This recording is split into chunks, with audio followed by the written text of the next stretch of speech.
그렇다면은 만약에 활라산인 백두산이 지금 분화한다면 어떤 일이 벌어질까요?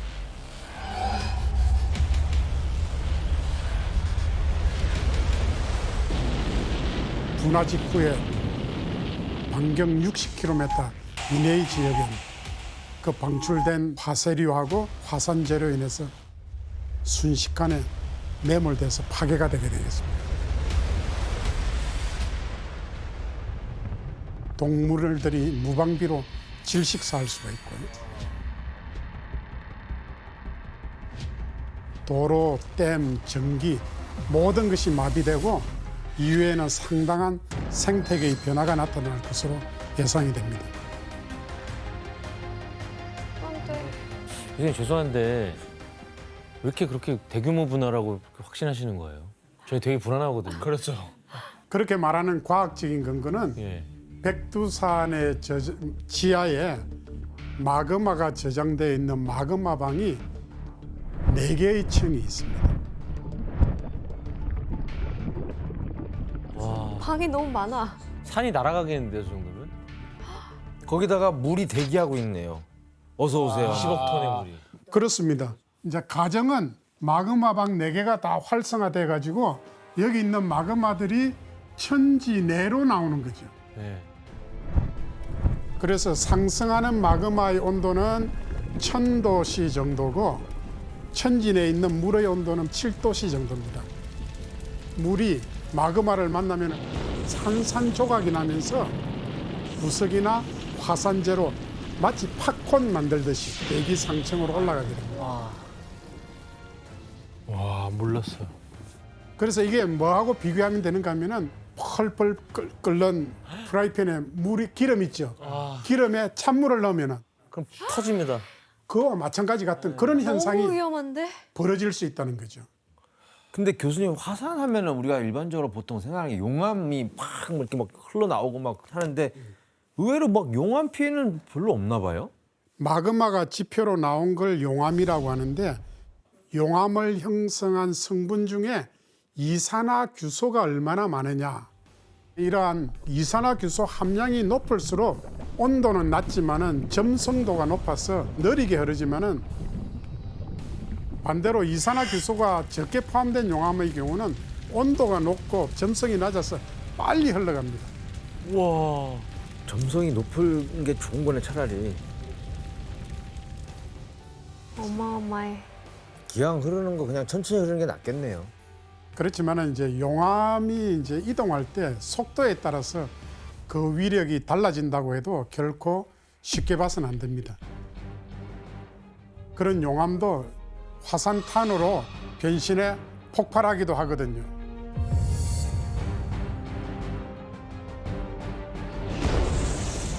어우, 진짜 산탄총 같은데? 폭탄이네. 와, 저 날아가. 산탄이야말로 뭐 거의 뭐 폭탄 아니에요. 와, 저거 맞으면 가겠네. 와 날라온다 와. 아이고야. 와. 보트로 덮쳤어요? Just exploded straight out at the boat. We could hear the rocks hit the boat and the people yelling.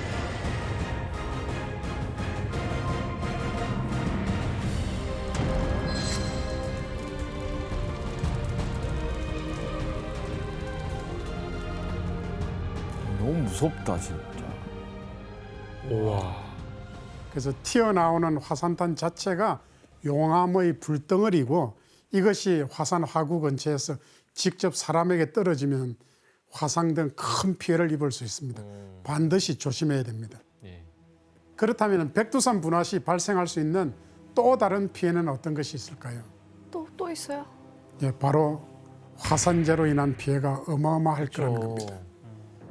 백두산 분화 시 만들어진 화산재 구름은 계절풍과 제트 기류를 타고 이동하다가 가까운 곳에서부터 지면으로 낙하해서 쌓일 것입니다. 그로 인해서 백두산 동쪽의 북한의 양강도, 한경남도, 한경북도 지역에선 화산재가 소나기 비처럼 내리게 되고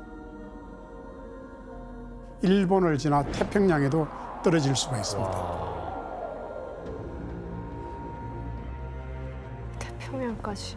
백구 씨 화산재가 이렇게 멀리까지 갈 수 있다는 사실 알고 계셨나요? 네, 사실 저 알고 있었어요. 저희 어머니가 10살 때 도쿄에 사셨거든요. 네. 근데 나가노현의 아사마산이라는 화산이 폭발을 한 적이 있었어요. 근데 그 도쿄랑 아사마 화산은 170km 정도 거리가 되거든요. 네, 근데 어머니가 아침에 학교 갈 때 화산재가 쌓여 있는 거예요, 도쿄에. 그래서 어쩔 수 없이 우산을 쓰고 등교를 하셨다고 해요. 교수님 아무튼 저는 제일 궁금한 게 이 백두산이 이제 분화를 하면 직접적으로 이 우리가 사는 이 대한민국 피해가 어느 정도 될지 너무 궁금합니다. 예, 많은 분들이 궁금해하는데요. 한반도 주변 백두산 있는 장소에 북풍이나 북동풍이 발달해가지고 이렇게 내려오면은 계절에 관계없이 이 남쪽으로 화산재가 올 수도 있습니다. 그런 경우에는 화산재가 비처럼 내려가지고 1mm 이상만 쌓여도 농작물, 제조업, 전자산업 이런 것들이 피해를 입게 되고요. 도로의 차선이 보이지 않기 때문에 교통 혼잡이 발생하고 또 화산재가 있으면 항공기 이착륙이 안 됩니다. 와. 이건 우리나라더라도 이게 안심할 수 있는 게 절대 아닌 것 같아요. 안심할 수가 없죠. 그렇다면 이 백두산 분화 징조가 과연 있는지 네. 한번 알아보도록 하겠습니다. 먼저 과연? 화산 분화의 대표적인 전조 현상은 바로 지진? 화산성 지진이 일어난다는 것입니다.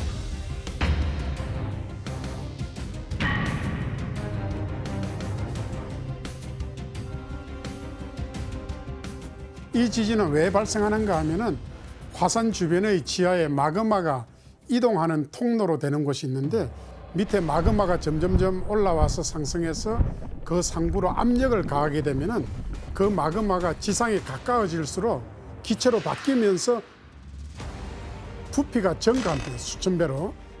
그러면 압력도 높아지고 마그마의 통로난 압력을 견디지 못하면은 지진이 발생하게 됩니다.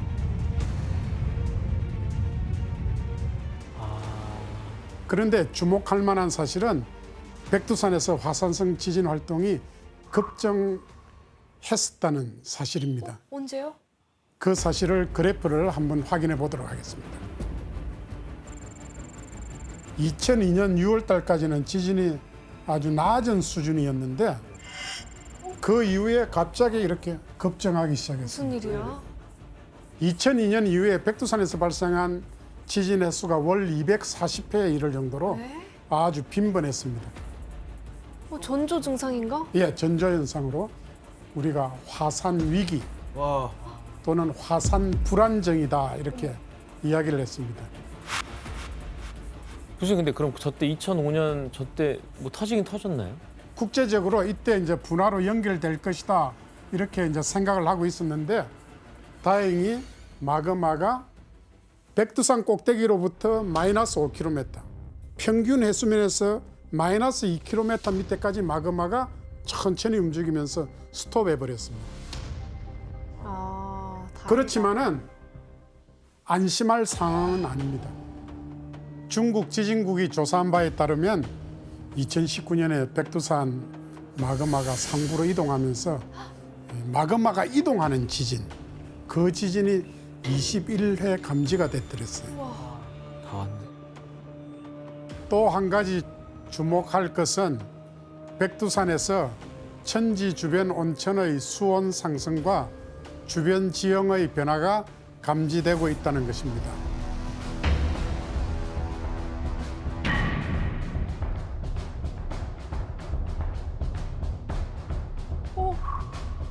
먼저 백두산 천지 주변 온천의 수온 상승을 살펴볼게요. 1991년도에 67에서 69도씨였던 천지 주변의 온천수의 온도는 2010년에 74도씨로 상승했어요. 온천수의 온도가 상승했다는 것은 온천가스를 뿜어 올리는 지하수의 온도가 상승한다는 것이고, 이것은 마그마가 다가오고 있거나 또는 여론이 커지고 있다는 증거로 해석할 수 있습니다. 어머. 저는 거기 백두산 올라갔는데 네. 거기 이렇게 천치 옆에 이렇게 개울물 있잖아요. 거기 사람들이 계란 삶아서 먹기도 하잖아요. 지금 그분 지금 거기서 계란 파실 때가 아닌 것 같아요. 굉장히 위험한 것 같은데. 그런데 그런 수온의 상승 외에도 앞에서 말씀드린 천지 주변의 지형에도 어떤 변화가 일어나고 있었습니다. GPS 관측을 한 결과를 보면은 천지 칼데라 호수 주변의 지형이 10cm 이상 이렇게 팽창했습니다. 이것을 지하의 마그마가 성장해서 만들어진 일로 추정을 하고 있습니다. 그렇다면 지표 변형이 10cm가 아니고 조금 더 많아지면은 분화로 연결될 수도 있죠. 아이고야. 와, 마그마가 막 이제 나오려고 준비 운동하고 그렇죠. 있는 거네요. 교수님 지금 사실 요즘 백두산에 대한 좀 음모론이 많이 또 돌고 있습니다. 맞아요. 2025년에 백두산이 분화할 것이다. 내년이네요? 네, 후년이죠. 내후년 아니 이제 곧 4년이니까. 지금 아직 7월인데요. 아니, 어쨌든 그런 소문이 있던데 이건 좀 뭐 근거가 있는 소문이에요? 최근에 유튜브라든지 많은 그런 데서 백두산이 2025년도 분화될 것이다 이런 분화설을 두고 이른바 백두산 괴담이 돌고 있죠. 백두산 화산이 폭발했습니다. 서울, 경기, 강원 충청 지역에 긴급 주민 대피령을 그래서 이 괴담에 대한 진실을 지금부터 하나씩 밝혀볼게요. 부탁드릴게요. 먼저 백두산이 얼마 남지 않은 2025년도에 정말로 분화할 것인가?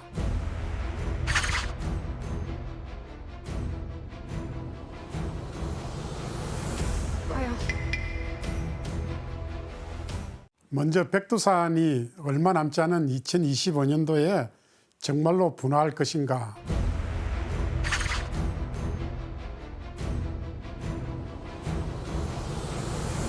과연 이 같은 주장의 근거는 무엇인가 하면은 100년에 한 번 정도씩은 화산 활동이 있었기 때문에 소위 100년 주기설입니다. 표를 통해 분화 역사를 한번 살펴보도록 하겠습니다. 백두산은 1000년대에 7차례, 1400년대에 5차례, 1600년대에 3차례 등 900년대부터 1900년대까지는 꾸준히 한두 차례 이상씩 분화하고 있다는 사실을 알 수 있습니다. 100년도 안 돼서 그 전에 있었네요. 1925년이면. 예, 그렇습니다. 1925년도에 마지막 분화가 있었기 때문에 거기다가 플러스 100년을 더하면은 2025년도에 분화가 있어야 된다. 이렇게 이제 설명을 하는 거죠. 우리 화산특화연구센터에서 모니터링한 바에 따르면 2020년 12월부터 2022년 6월까지 화산성 지진이 한 해 100회 이상 기록이 됐어요. 더 왔네요? 하지만 2022년 6월 이후에 지진 활동도는 예년 수준으로 다시 원상복귀가 됐습니다. 다행이다. 그래서 백두산은 분화는 가능하지만은 현재 데이터상으로 2025년도에 분화할 것이다. 특정 시기를 확언하는 것은 힘들다. 이렇게 이해를 하시면 되겠습니다. 진짜 알 수가 없네. 에코 씨, 근데 일본에서도 이런 비슷한 현상이 있다고요? 네, 맞아요. 사실 일본에서는 후지산 분화 가능성을 두고 이제 이슈가 되고 있죠. 백두산에 100년 주기설이 있다면 후지산에는 300년 주기설이 있어요. 근데 마지막으로 분화를 한 게 1707년이라서 이제 300년이 지나긴 했죠. 요새 기상청에서 발표된 게 있어요. 후지산 주변에서 지진이 엄청나게 늘고 있다고 하는 거예요. 네, 그래가지고 후지산이 언제 분화할지에 대한 그런 관심이 엄청 커지고 있죠. 어디로 가야 돼? 일론 머스크랑 달로 가야 되나? 어떻게 해야 되지? 교수님 근데 네. 그 북한이 핵실험을 계속 하고 있잖아요. 그게 또 이 백두산 화산과 연관이 있을 수 있다는 말이 있는데 과연 북한의 핵실험이 백두산 분화에 영향을 미칠 것인가?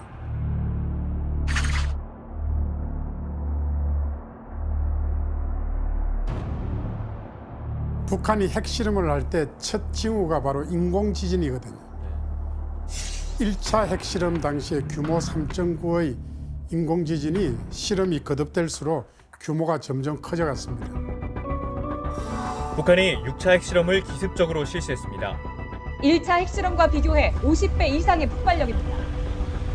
실제로 2017년 9월 북한이 6차 핵실험을 벌인 뒤에 규모 2.4에서 2.9의 여진이 풍계리 지역에서 잇따라 발생하기도 했습니다. 뭐요? 자극이 될 수 있다니까요? 그럴 수 있겠다.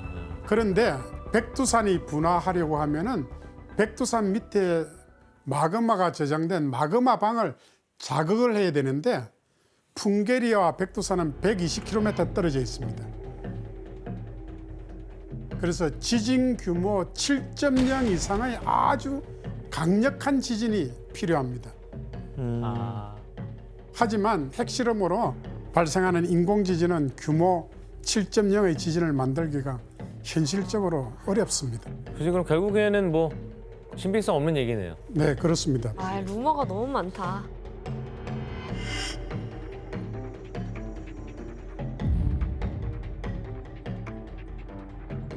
그런데 이제 백두산과 함께 초대형 분화를 일으킬 것으로 보이는 전 세계 화산학자들이 주목하는 화산이 또 있습니다. 또 있어요? 그렇습니다. 바로 미국의 옐로스톤입니다. 옐로스톤은 미국 최초의 국립공원이고요. 약 63만 년 전에 화산 폭발 지수 8로 분화한 것으로 여겨집니다. 수십만 년 전부터 슈퍼 화산급의 분화로 만들어진 화산 고원지대고요. 그 당시에 폭발로 인해 가지고 지름이 70km에 달하는 현재의 칼데라 호수가 만들어졌고요. 우와, 저 너무 아, 여기!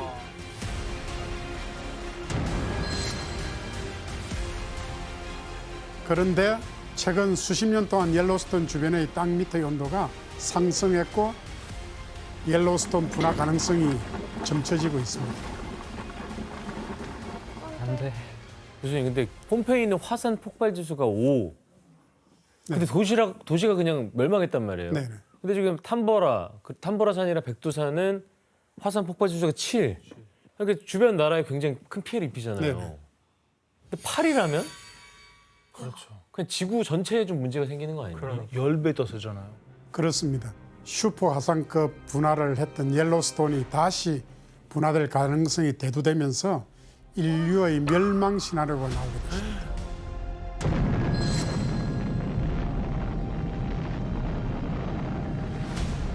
옐로스톤이 폭발할 경우 히로시마에 투하된 원자폭탄 5,500만 개를 터뜨리는 것과 같은 위력을 발생할 것으로 추정했는데 이때 분화 1시간 만에 1억 톤의 화산 자갈과 가스를 분출할 수 있습니다. 그렇게 되면 반경 100km 이내에 있는 모든 생명체가 순간적으로 사라지는 걸로 의미합니다. 그리고 일주일 이내에 화산재가 유럽 대륙에 도착하고 미국 토지의 75%가 화산재에 뒤덮일 것이다. 그렇게 큰데? 결국 지구의 연평균 기온이 12도씩 내려가서 한랭한 기후가 몇 년 동안 지속될 것으로 내다봤습니다. 빙하기야. 리셋이네, 리셋. 그렇다면 슈퍼 화산이 분화할지도 모를 가능성을 두고 우리는 어떻게 해야 할까요? 무슨 대비를 해야 되지? 사실 이제 예측 시나리오에 불과한데 언제 어떻게 슈퍼 화산이 분화될지는 아무도 모릅니다. 그럼에도 불구하고 그 피해를 최소화하기 위해서 지속적으로 관심을 가지고 그 화산체를 모니터링해서 노력하는 것이 중요하다고 생각합니다.